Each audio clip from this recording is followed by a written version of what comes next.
Yo, what's going on guys? It's Cynical and welcome back to another video. Today for you guys, we have something extremely cool to talk about as the Japanese Kingdom Hearts Twitter account recently released even more stuff to do with the upcoming content within Remind. Again, sort of focusing around the slideshow and data greeting mode feature. They have released two visual demonstration videos on kind of how both of these modes work. Not only that, but they've also released some information for all of like the upcoming stuff within Remind, as well as update 1.07 within a sort of Q&A of sorts, which the very first interview has in fact been released, and there is another one to follow which will include another 13 questions. These interviews are known as the 7 questions of light for interview 1, and interview 2 is known as the 13 questions of darkness. Very appropriate for Kingdom Hearts. This essentially goes over, like I said, a lot of different things that will be included in all of the additional content.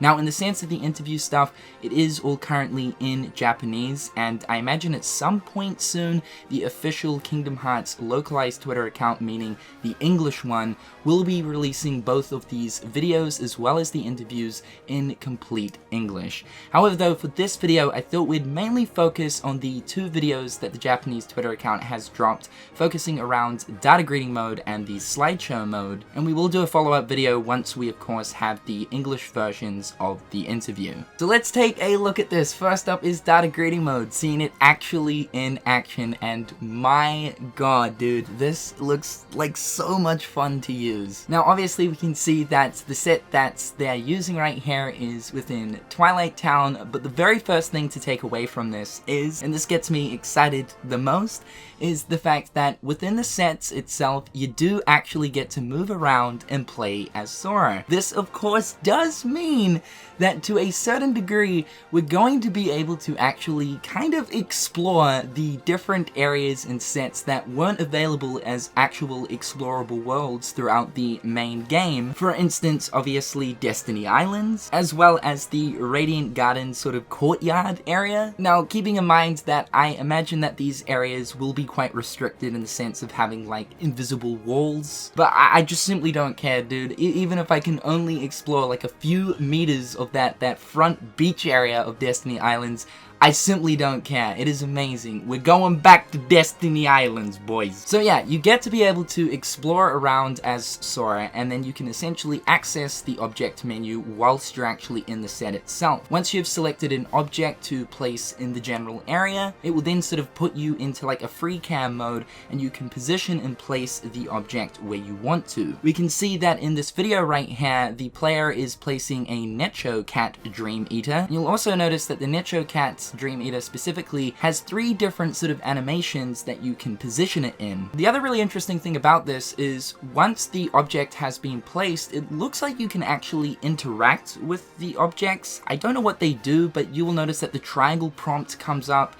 over the Necho Cat, and then unfortunately the video then cuts to like the next scene. But I don't know what the interacting stuff does specifically. Maybe that's to of course go back into the object so that you can reposition it, or of course change the pose. You guys will also notice the data effect literally swirling around the objects when you're actually placing them into the environment, which is like a series of just different digits, and this is the same effect that happens when you spawn into like the data org fights, or of course that is more so seen in Recoded, where in a few of the worlds where Data Sora is loading in, those are the kind of digits and stuff that do appear, and this totally makes sense considering that this mode is known as data greeting mode. Yeah, essentially all of these objects and characters are like data versions. A nice little touch for sure. They then pull up the data greeting menu while you're in the actual set itself, and again, I wish all of this was in English. No doubt very soon we will get the English version of this video, so we'll be able to read all of the menu text, but each of the different options will no doubt be things like the objects. Another option will be the screen effect, in which obviously the player right here goes into.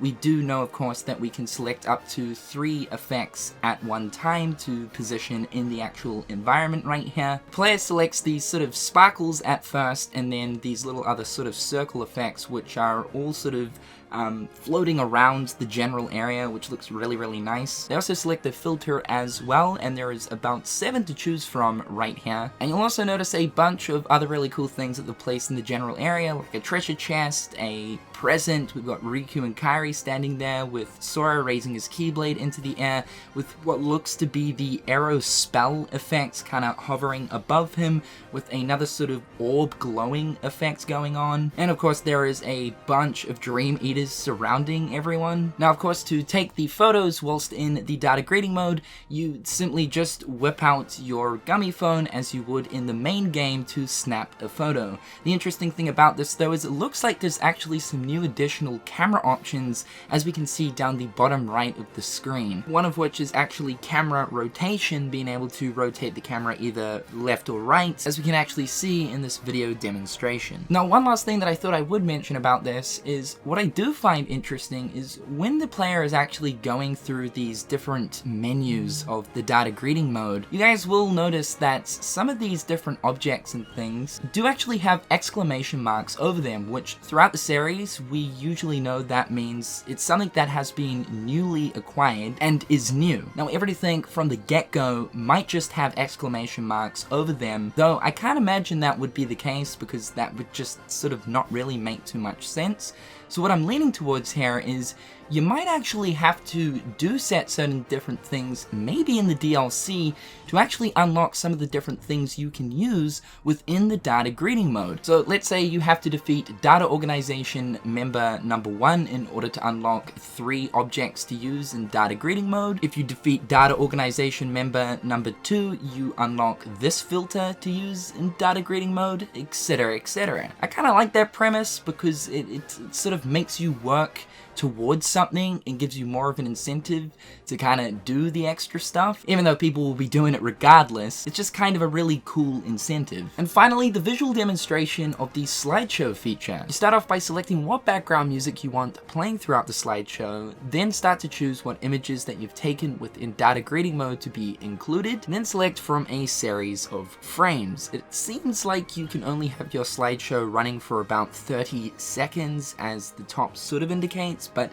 don't take that as concrete. And then we see the demonstration of the actual slideshow playing. We can also see more examples of the different things that obviously the Square Enix staff have sort of set up within the data grading mode to chuck into their slideshow, and I especially want to bring up these 2 images, the first one being the Moogle in Twilight Town raising a sea salt ice cream, so cool, and then the other one of Riku and Sora having their beach race with Kairi standing in the background, recreated in Kingdom Hearts 3. This is a nice little cool callback to, of course, that famous scene from the start of Kingdom Hearts 1. However guys, that is all from me for the meantime. I will be getting out more videos, obviously talking about specifically the interview once, of course, we get the English version of it releasing, as again, like I mentioned, there's a lot of stuff within these interviews from very basic translations so far, so I'll be sure to create a video as soon as that stuff comes out in English. But for the meantime, hopefully you guys are having a fantastic day, morning, or night, wherever you might be.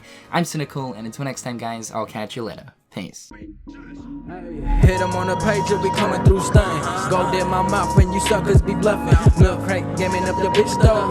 Catch me in the back playing Super Nintendo.